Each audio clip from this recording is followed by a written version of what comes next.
Bago nga tuig, bago naman nga pauso ang lauman sang publiko. Halin sa fashion, sa personal sang tagsa katawo, kag bisan gani sa pangabuhi kag ilistaran, ang mga trend nagikan sa mga eksperto ang ginalauman. Ano bala mangin-in? Ano naman ang mangin-out? Ang pila sa mga ini, hibaloon ta sa spotlight. Hi there mga Bugzo, welcome back. You're still watching GMA Regional TV Early Edition. Subong nga bagong tuig, bagong hairstyle nga pwede nimo testingan. Di gani new renovations at home nga pwede mo gidya matry ang aton tutukan. Kaupod sang hindi lang isa ha, kundi we have two guests subong nga aga. Unaw naton si Tito Leo Requillo, isa ka eksperto kung buhok ang pag-istoryahan. Trends sa haircut and hairstyle ang aton tutukan. Hi Tito Leo, good morning mga aga. Happy New Year! Yes, Adrian. Good morning. Good morning, GMA. First question para makadamo ta sa bungaga. Anong mangin patok nga hairstyle para sa aton mga kapuso ang kababainhan? Yes, Adrian. The most popular and the hairstyle trends for 2024, ladies haircut, a combination of blonde, shag, butterfly layers, that is French bob. So a middle length with jellyfish curl, straight on the top and the edge. The middle is curl. So this is a very nice haircut and very manageable, this kind of hairstyle.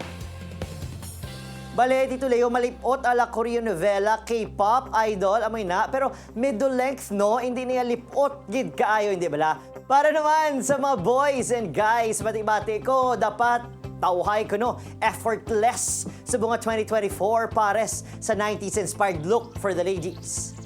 Yes, men's hairstyle for 2024, this is a signature look for TikTok users.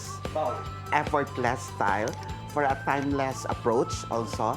Groom the hair and shape aside. Let the hair grow and curless and manageable. This is hollow textured and the name is Modern Mullet.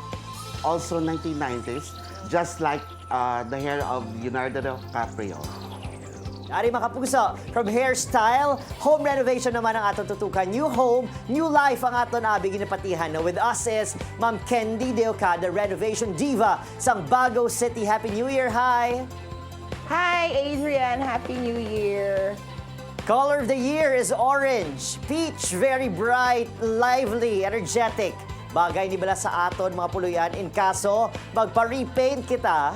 Well, every year we have different colors. We have New Year colors, but I don't think that we need to follow whatever is the color of the year because I think the repainting of your house would always require a lot of time and money. So I think we always go with neutral colors like white. I think now most people, they use tall white for their wall paintings. I think it's better to stick on that one.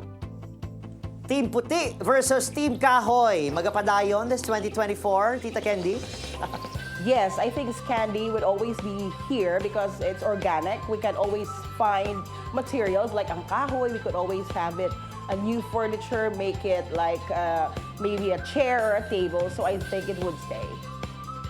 Ako, I am a believer of this one. Dapat kung bagong tuig, may butang ka man, something new for the home. Ano ba lang aton prinsipyo dire? Yes, I guess that you need to think of what is essential and important sa inyo balay. So if you're looking for more storages, buy a new one and then throw the old ones. And I think sometimes even some simple lights. Right now, when you buy some lights, it actually would change the whole look of your house.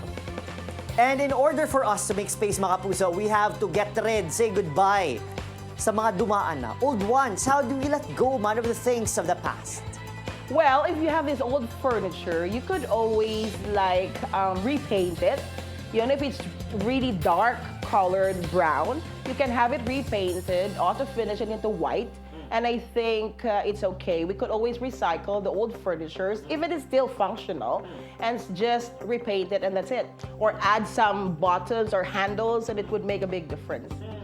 Nga abala, kinalan mas mangin, creative kita. Hindi takaw, kwarta kung madiskarte nga aton mga kapuso, di bala? Yes. Well, I think in general, interior and everything, it always boils down to comfort. I think it doesn't really matter how big your sofa is or how wide your living room is. It's always about comfort. So if a certain furniture gives you a certain function or maybe would like it kadako siya, so get rid of it or maybe move it somewhere. I think it's very important that when we go back home after a long day, a tiring day, we come back to a very comfortable house. There you have it mga puso, tips for your new hairstyle, kag tips for your new home, or siguro mag-renovate kita sa aton puluyan and let go of the things that don't give us happiness anymore. Thank you so much aton mga bisita. Happy New Year! Happy New Year! Thank you, Adrian. Bye. Thank you, everyone. Happy New Year.